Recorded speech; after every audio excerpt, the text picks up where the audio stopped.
Welcome to my channel. और आज हम क्वेश्चन पेपर 2019 के न्यूमेरिकल सोल्व करेंगे। अब जैसे लास्ट पार्ट में 21st न्यूमेरिकल की बात हो रही थी और अब है उसका इंटरनल चॉइस, ठीक है ना, किस तरीके से कि सोल्व करने इस डिफरेंशियल इक्वेशन को। अब देख लो ये डिफरेंशियल इक्वेशन किस तरीके की है, मतलब कौन सी टाइप है। सिर्फ इतना सोचना आपने जब भी डिफरेंशियल इक्वेशन की बात आती है। और टाइप भी +2 क्लास में 3 है, ठीक है ना।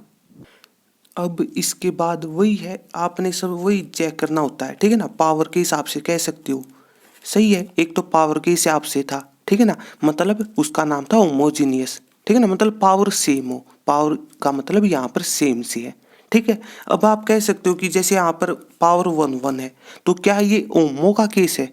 ये होमो का केस नहीं है। क्यों नहीं है? अब ये पता होना चाहिए। क्या तो यहाँ पर भी आप सकते हो, जैसे होमोजेनियस की कंडीशन क्या होती है कि वेरिएबल की पावर बराबर हो हर जगह। जैसे +2 क्लास में x और y वेरिएबल मिलते हैं आपको, तो उनकी पावर बराबर हो पूरे फंक्शन में। देख लो इस डिफरेंशियल इक्वेशन में चेक करो, अगर देखा जाए तो पावर तो बराबर है, फिर ये ओमो का केस होना चाहिए, लेकिन ओमो का फिर भी नहीं है। क्यों नहीं है? क्योंकि ये बात भी होती है कि जो पावर चेक कर रहे हो वहां पर डिफाइंड भी हो। ये आप ट्रिक भी बना सकते हो अगर बनाना चाहो तो डायरेक्टली, ठीक है ना। इस बात का मतलब ये बात वहां से आ जाती है, मतलब यहां से, ठीक है ना। एंगल और रेडिकल का जो केस था, कहां पर मिलेगी ये बात आपको? इस कंसेप्ट में नॉन लीनियर, या फिर सिंपली तो नॉन लीनियर का ही केस होता है ये, ठीक है। तो इस तरीके से मतलब यहाँ पर कह सकते हो आपकी कोस है, जैसे उसका एंगल लिखा हुआ है। सिंपल ट्रिग्नोमेट्री के साथ तो एंगल होता है, वो साइन के हिसाब से बात कर सकते हो या फिर दोनों के हिसाब से, सही है। तो इस तरीके से, ठीक है ना, मतलब ओमो का केस इसलिए गया, डिफाइंड नहीं हो सकता यहाँ पर फंक्शन, ठीक है। तो इस वजह से यहाँ पर वो ये केस तंग करता है एंगल वाला, तो इस वजह से। अब बचे दो, कौन कौन से? एक तो वेरिएबल सेपरेबल, जैसे उसके नाम में लिखा हुआ है कि सेपरेट करो।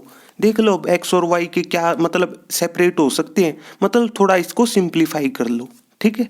तो देख लो अब इस चीज को जब यहाँ पर सिंप्लीफाई करेंगे तो किस तरीके से, जैसे कुछ इस तरीके से आप, मतलब ये केवल सोचने का काम है, ठीक है ना।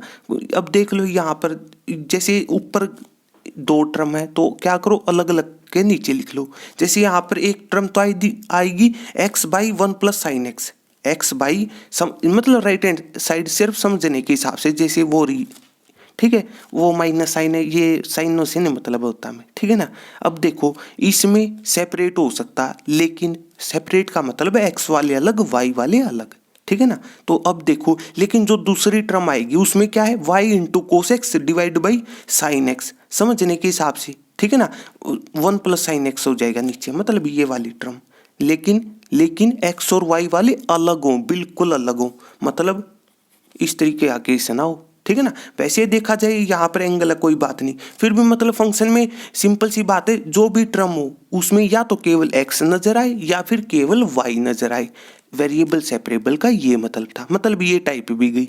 तो अब ये आपको बात समझ में आ रही होगी, तीसरी बच गई लीनियर का, सही है। तो बस dy/dx दिया हुआ है, इसको थोड़ा सिंप्लीफाई कर लो, मतलब अलग अलग के नीचे लिख लो। और फिर हमें पता होना चाहिए कि यहाँ पर y इस तरीके से क्यों लिखा हुआ है, ठीक है ना। ये टाइप थी लीनियर डिफरेंशियल इक्वेशन की, +2 क्लास में 2 टाइप है। ये सारी बातें आप जो डिफरेंशियल इक्वेशन की प्लेलिस्ट है वहां से चेक कर सकते हो, ठीक है। यहाँ पर सिर्फ न्यूमेरिकल की बात होगी, ठीक है। तो लीनियर का केस है, अब देख लो, तो इसका नाम p होता है, ये इस टाइप की है, मतलब dy/dx + p × y और q के बराबर, ठीक है। तो बस इस तरीके से अब देख लो, यहाँ पर इंटीग्रेशन फैक्टर डायरेक्ट कह सकते हो, ठीक है ना। किस तरीके से होता है कि e की पावर इंटीग्रेशन होगा किसका, p का होगा, विद रिस्पेक्ट टू जिसके रिस्पेक्ट में डिफरेंशिएशन हो रहा है उसी के रिस्पेक्ट में इंटीग्रेशन, याद रखने का तरीका, ठीक है। तो बस जो भी आपका p ये था, कंपेयर भी कर सकते हो, मतलब बीच में कुछ लाइनें लिखना चाहो, ठीक है ना। मतलब लीनियर डिफरेंशियल इक्वेशन तो है इस टाइप की, लिखना चाहो लिख सकते हो या फिर डायरेक्ट लिखो, अपनी अपनी चॉइस होती है, ठीक है। तो इस तरीके से, तो बस यहाँ पर e की पावर इंटीग्रेशन ऑफ p, ठीक है। तो देख लो p, अब इसको सिंप्लीफाई करना, cos x/1 + sin x। अब देखो अब इंटीग्रेशन तो बिल्कुल बेसिक होता है यहाँ पर, ठीक है। तो किस तरीके से, अब डायरेक्ट देखो, अब ये चीजें आपको डायरेक्ट नजर आ जानी चाहिए कि नीचे वाले का डिफरेंशिएशन ऊपर लिखा हुआ है, 1 का 0 होता, sin x का cos x, तो वही तो लिखा हुआ ऊपर। अगर ना लिखा होता तो मतलब कुछ चाहिए तो मल्टीप्लाई डिवाइड करते हैं, सिंपल सा लॉजिक है। ठीक है, फॉर्मूला लिखना चाहो लिख सकते हो, मतलब इस तरीके का कि ऊपर जैसे नीचे तो फंक्शन हो और ऊपर उसका डिफरेंशिएशन हो, इस तरीके का। तो क्या हो जाता है इसका रिजल्ट कि log ऑफ नीचे वाला, तो वही तो लिखा हुआ है। सही है। अब इसके बाद अब पता होना चाहिए जो एक्सपोनेंशियल फंक्शन है और लोगरिथमिक वो एक दूसरे के मतलब ये कह सकते हो अपोजिट होते हैं, रेसिप्रोकल होते हैं, कट जाते हैं। ठीक है ना, यहाँ पर पावर में भी ये मतलब +2 क्लास तक तो सिर्फ ये बात ही याद रख लो आप। एक्चुअल में किस तरीके से ये आगे की बातें, ठीक है ना, मतलब ग्रेजुएशन लेवल। तो यहाँ पर तो सिर्फ आपने केवल ये सीखना है कि जब डायरेक्ट आए मतलब साथ में तो कैंसिल हो जाएंगे, सिर्फ ये चीज़ बच जाएगी। सही है। तो इस तरीके से अब एक और काम की बात है, जब इंटीग्रेशन आप सोल्व करते हो ये अप्लाई करते हो मतलब कांस्टेंट ऑफ इंटीग्रेशन यहाँ पर अप्लाई मत करना। क्यों? उससे आप ही को प्रॉब्लम होगी। ठीक है, +c तो एज इट इज रहेगा, तो मतलब e⁻c अलग से हो जाएगा। इस बात का मतलब जैसे ये लिखा हो, ठीक है ना, आप क्या करते हो मतलब बेसियम ऑफ पावर ऐड कर देते हैं। सही है, यहाँ पर पावर ऐड की हुई है, अलग अलग कर सकते हो मतलब e⁻c, मतलब उसमें कंफ्यूज मत होना। तो यहाँ पर इंटीग्रेशन नहीं अप्लाई करते, मतलब कांस्टेंट ऑफ इंटीग्रेशन से मतलब था। ठीक है, क्यों कैलकुलेशन मुश्किल बनाई। सही है। तो बस इसके बाद और इस टाइप का सॉल्यूशन इस तरीके से दिया जाता है कि y इंटू इंटीग्रेशन फैक्टर और क्यू, एक बार इंटीग्रेशन फिर से होगा किसका, क्यू मतलब राइट हैंड साइड है जो भी, ठीक है, into integration factor with respect to वही याद रखने का तरीका जिसके रिस्पेक्ट में डिफ्रेंसिएशन हो रहा है और +c। सही है, बस इसके बाद कैलकुलेशन बच जाती है। तो आगे रिजल्ट कुछ इस तरीके से रहेगा कि y इंटू ये इंटीग्रेशन फैक्टर था, ठीक है ना, फिर इंटीग्रेशन होगा, ये इसका नाम क्यों था, ये integrating factor with respect to dx और +c। ठीक है, ये कैलकुलेट मतलब कैंसिल हो रही है इस तरीके से, सेम फैक्टर है ऊपर नीचे। कैलकुलेशन मतलब -x का डिफरेंस सॉरी इंटीग्रेशन कितना होगा पावर रूल से, पावर में एक जोड़ दो 1 + 1, ठीक है, और डिवाइड बाई टोटल पावर जो आई है 2 और +c एज इट इज। सही है। अब वो डिपेंड करता है न्यूमेरिकल किस टाइप का, मतलब जो रिजल्ट जिस तरीके से उसी के हिसाब से c जोड़ना होता है। मतलब देख लो फंक्शन अलग अलग है, मतलब इस टाइप से रिजल्ट था। ठीक है ना, कुछ न्यूमेरिकल सोल्व किए थे, ये बात वहाँ से आपको समझ में आ जाएगी डिफरेंशियल इक्वेशन की। ठीक है ना, मतलब जिस तरीके की नेचर हो इक्वेशन की उसी तरीके का मतलब c ऐड करते हैं। यहाँ पर अलग अलग है तो इसका कोई फायदा नहीं, ये कोई जरूरी नहीं है लोग ही कोई भी मतलब सेम नेचर हो। ठीक है ना, तो इस तरीके से तो बस यहाँ पर और इसके बाद ये भी आंसर है अपनी अपनी चॉइस है या फिर इस तरीके से, क्योंकि हम नॉर्मली सॉल्यूशन y से लिखते हैं +2 क्लास में, +1 और +2 में ये कह सकते हो, इसलिए y निकाल देते हैं। सही है, तो ये कैलकुलेशन है तो इस तरीके से।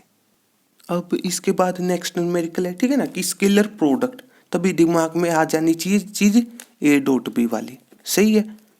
इसके बाद ठीक है ना, ऑफ वेक्टर कोई ये वेक्टर दिया हुआ आपको विद ए यूनिट वेक्टर, ठीक है ना, स्केलर प्रोडक्ट तो है किसकी, ए की, किसके साथ, किसी यूनिट वेक्टर के साथ, मतलब जो दूसरा वेक्टर है वो यूनिट वेक्टर है। यहीं से सोच लो कि मतलब उसका मैग्नीट्यूड अपने आप 1 हो जाएगा। सही है। तो इस तरीके अगर मान लो बी वेक्टर होता तो अब यहाँ पर जो मतलब ये कह दो कि जो दूसरा वेक्टर है। सही है, तो लेकिन दूसरा वेक्टर डायरेक्ट नहीं मिल रहा हमें, वो मिल रहा है सम से, 2 के सम से।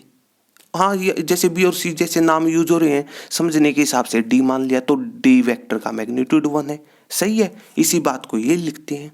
सही है, मतलब ए वेक्टर डॉट, अब हमें पता होना चाहिए ये चीज कहाँ से लिख दी, तो इस बात का मतलब जैसे ये कह दो कि ये लिखी हुई पहले से, ठीक है ना, तो मतलब अगर रिप्रेजेंट करना चाहो यहाँ पर ये बात तो समझ में आ रही होगी ना आपको कि डी कैप क्यों लिखा, क्योंकि ABC नाम यूज हो रही है इस वजह से। सही है, तो बस मतलब कोई भी वेक्टर यूनिट वेक्टर किसके बराबर होता, ऊपर वेक्टर नीचे मैग्नीट्यूड। सही है, तो हमें वो यूनिट वेक्टर कैसे मिल रहा था, दोनों के सम से, किसके सम से, B + C। तो इस तरीके से हाँ अपनी चॉइस है, मतलब इसको हो सकता कोई डी वेक्टर मानना चाहिए, अपनी अपनी चॉइस है, मतलब B + C को कोई इस तरीके से लेट करके चले। सही है, अपनी अपनी चॉइस है, फिर वो मतलब ये चीज हो सकता ना अप्लाई करना चाहिए। ठीक है ना, मतलब केवल यहाँ पर रिप्रेजेंटेशन की बात और कुछ नहीं है, सोचना तो केवल इतना था कि ए डॉट दूसरा वेक्टर, दूसरे वेक्टर का कोई और तरीके का नाम है कोई बात नहीं, हमें तो दूसरा वेक्टर नजर आना चाहिए। अब इसके बाद 1 के बराबर है, ठीक है ना, लैम्डा की वैल्यू निकालनी है केवल इस रिजल्ट से। ठीक है। बस इसके बाद थोड़ा सिंप्लीफाई करना आपने, बी प्लस सी दो वेक्टरों को जोड़ना, बताई थी ये बात, ठीक है ना, कि आई कैप वाले आपस में जुड़ेंगे। सही है, तो बस देख लो अब A vector plus B vector, sorry यहाँ पर बी प्लस सी है, ठीक है ना, तो देख लो आई कैप वाले आपस में जुड़ गए, ठीक है ना, मतलब 2 प्लस लेमडा इंटू आई कैप, वही तो लिखा हुआ है। नीचे मैग्नीट्यूड, किसी वेक्टर का मैग्नीट्यूड किस तरीके से निकालते हैं, जो कोफिशिएंट आई कैप जे कैप और के कैप के उनका सभी का होल स्क्वायर करो, ठीक है, सभी को जोड़ दो, कैलकुलेशन है 1 के बराबर, यहाँ से लेमडा निकल जाएगा और ए वेक्टर लिखा हुआ था। अब इसके बाद ऊपर क्या है, ए डॉट बी कह सकते हो इसको, दो वेक्टरों की डॉट प्रोडक्ट करने का क्या तरीका बताया था, याद रखने का तरीका कि आई कैप वालों के आपस में मल्टीप्लाई होगी, तो मतलब 1 की मल्टीप्लाई 2 प्लस लेमडा के साथ लिखी हुई है। उसके बाद जे कैप वालों के आपस में तो 6 इंटू 1 लिखी हुई है। उसके बाद के कैप वालों के आपस में -2 इंटू 1, और इसके बाद सभी को जोड़ना होता है, ठीक है ना, मतलब इस बात का मतलब ये है जैसे इस तरीके से कि सभी के आपस में मल्टीप्लाई की, जब प्लस और माइनस के मतलब माइनस आ जाता है वहाँ तो तंग करती नहीं ये चीज़, फिर पता होना चाहिए कि सभी को ऐड किया जाता है, ठीक है। और उसके बाद ये कैलकुलेशन है कि ये यहाँ पर रिजल्ट है, क्रॉस मल्टीप्लाई कर रखी है साथ के साथ, ठीक है। उसके बाद हमें केवल लेमडा निकालना था, तो मतलब कैलकुलेशन है, कुछ नहीं सोचना है यहाँ पर, ठीक है ना, तो बस स्क्वायर कर, जो भी तरीका आप जानते हो यहाँ पर, ठीक है ना, जितनी कैलकुलेशन फास्ट होगी वही है, ठीक है ना, उतना ही टाइम बचेगा। तो स्क्वेयरिंग कर दी स्क्वायर रूट हटाने के लिए, क्योंकि केवल लेमडा चाहिए, इसको सोल्व कर लो थोड़ा, ठीक है, और साथ के साथ इसकी तो कैलकुलेशन लेमडा का रिजल्ट आ जाएगा इस चीज़ से, ठीक है। उसके बाद साथ के साथ हमें रिजल्ट निकालना किसका, कि hence find the unit vector, एक यूनिट वेक्टर निकालना जो इसके अलोंग है, ये वर्ड हो, ठीक है ना, अलोंग मतलब ये केवल डायरेक्शन के काम आता है, सही है। तो मतलब इस बात का क्या हुआ, जैसे सिंपली कह दो कि ठीक है ना, कि यूनिट वेक्टर मतलब उसका मैग्नीट्यूड 1 है, यूनिट का मतलब 1 होता है यहाँ पर, ठीक है ना, और अलोंग मतलब जो बी प्लस सी है वो उसकी डायरेक्शन दे देगा, मतलब जो निकालना है समझने के हिसाब से, चलो हमने ई वेक्टर मान लिया, वो यूनिट वेक्टर समझने के हिसाब से, जैसे डी यहाँ पर यूज हो रहा था, ठीक है ना। बस इसके बाद पता होना चाहिए यूनिट वेक्टर की वजह से ई कैप हो जाएगा, केवल यूनिट वेक्टर को कैप से रिप्रेजेंट किया जाता है, वही बेसिक चीज़ें यूज हो रही हैं, तो इस तरीके से। तो बस अब इसके बाद वो लेमडा वाली कैलकुलेशन थी, स्क्वेयरिंग करने के बाद ये रिजल्ट मिल जाएगा, ठीक है ना। तो लेमडा की वैल्यू आ चुकी है 1। उसके बाद जो हमें लेमडा की वैल्यू तो आ गई, इतनी बात सही है, लेकिन जो बी प्लस सी था वो थोड़ा चेंज कर लिया, ठीक है ना।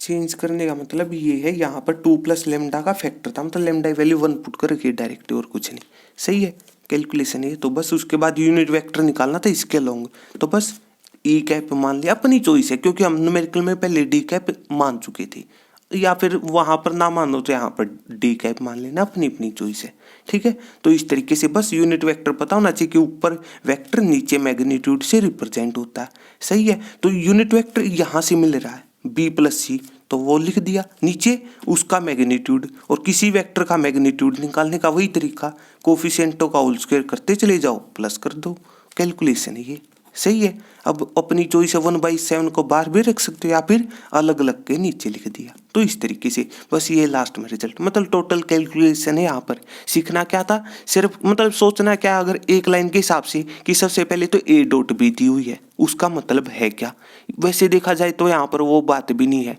मतलब ए डॉट बी का फॉर्मूला अप्लाई नहीं हो रहा है, ठीक है ना, मतलब केवल दूसरे वेक्टर पर काम करना था, ये कह दो आप, सही है। और उसके बाद ये पता होना चाहिए कि यूनिट वेक्टर किसी के लॉन्ग निकालना हो, ठीक है ना, मतलब ये उसकी डायरेक्शन दे देगा, सिंपल सी बात है। तो इस तरीके से कैलकुलेशन रहेगी इस न्यूमेरिकल की, ठीक है। जो नेक्स्ट न्यूमेरिकल है वो हम इसी तरीके से नेक्स्ट पार्ट में समझ लेंगे। तो अगर आपको मेरी वीडियो अच्छी लगी तो इसको लाइक कीजिए और मेरे चैनल को सब्सक्राइब कीजिए। तब तक के लिए थैंक यू।